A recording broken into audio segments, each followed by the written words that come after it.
Night of the Living Dead is directed by George A. Romero, and this film stars Dwayne Jones, Judith O'Dea, and Carl Hardman. This film was released in 1968, and the horror genre was never the same.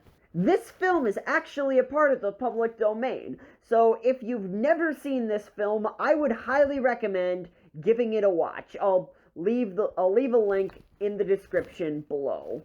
And if you've never seen this movie and you want to avoid any and all spoilers, I would highly recommend skipping to this annotation so you can receive my spoiler-free thoughts and my final grade on this film. But if you have seen this film, or you don't care about spoilers, then let's talk about one of the most important movies ever made. To really understand the cultural impact that this film made, you need to understand the climate of horror movies in the 1950s and 60s. Horror movies were typically creature features, and they weren't exactly frightening.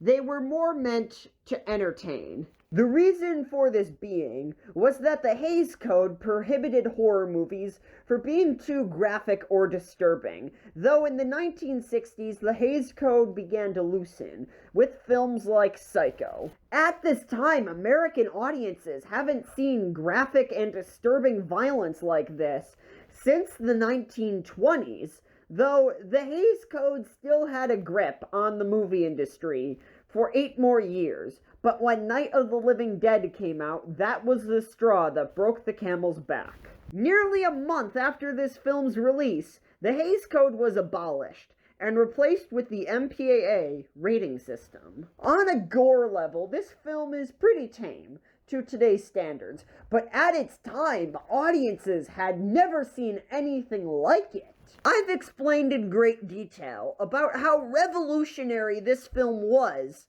to the movie industry, but you're probably wondering, is this film any good? Well, absolutely. I feel like that good doesn't really do this movie justice. I think I prefer the word fantastic when describing this movie. One thing I absolutely love about this movie is the constant sense of dread.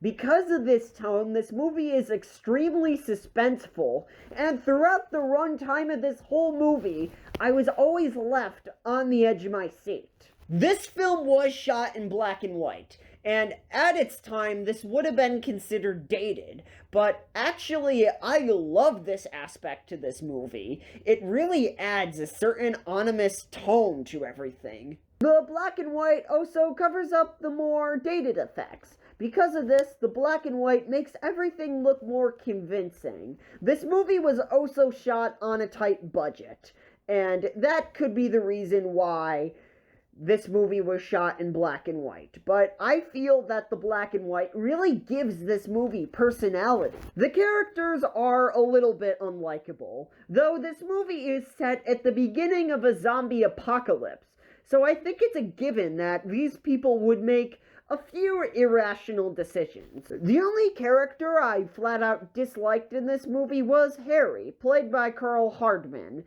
His character was probably prejudiced, and he was just an asshole. Though I don't think we were supposed to like his character.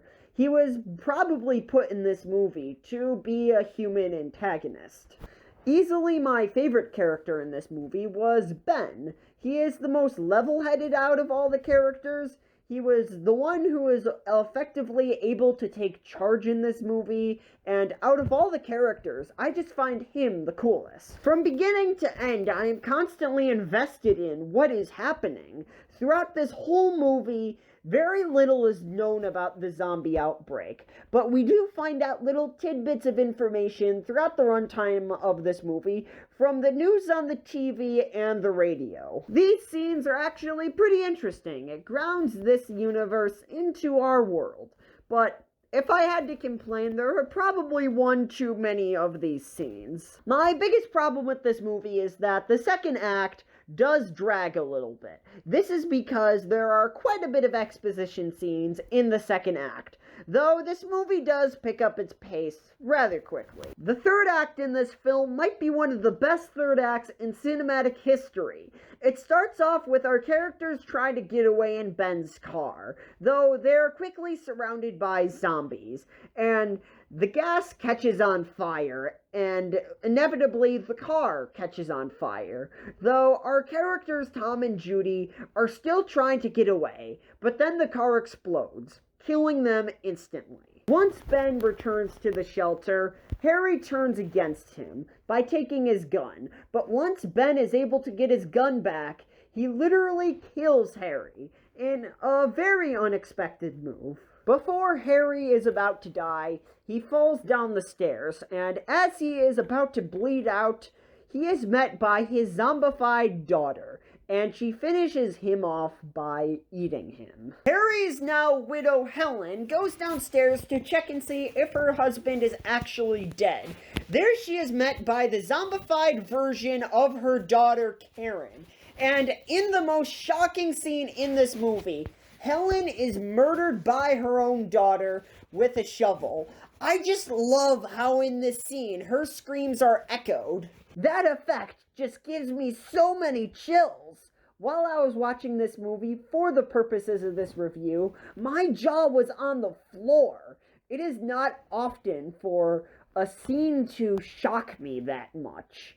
This might be one of the most disturbing scenes in cinematic history. Now, the tension is far from being over, and Ben is the lone survivor, and he is completely surrounded by the zombies, and in a moment of hope, the mob comes in to take them all out. This is the only moment of hope in this whole movie, but then Romero completely destroys that moment of hope by having the mob kill Ben. This movie ends with very disturbing images of Ben's corpse and the mob disposing it, though it is left to interpretation why the mob killed Ben. On the surface, the reason why the mob killed Ben was because they thought he was a zombie, but there is a theory out there that they didn't even think in the first place. They just killed him because of the color of his skin, and that theory makes this ending so much more disturbing. Romero's creation inspired a whole genre, and to this day, the zombie genre is still a big part of pop culture, and Night of the Living Dead is one of my favorite zombie movies. Though this movie does have few flaws, and I think that this movie is a flawed masterpiece.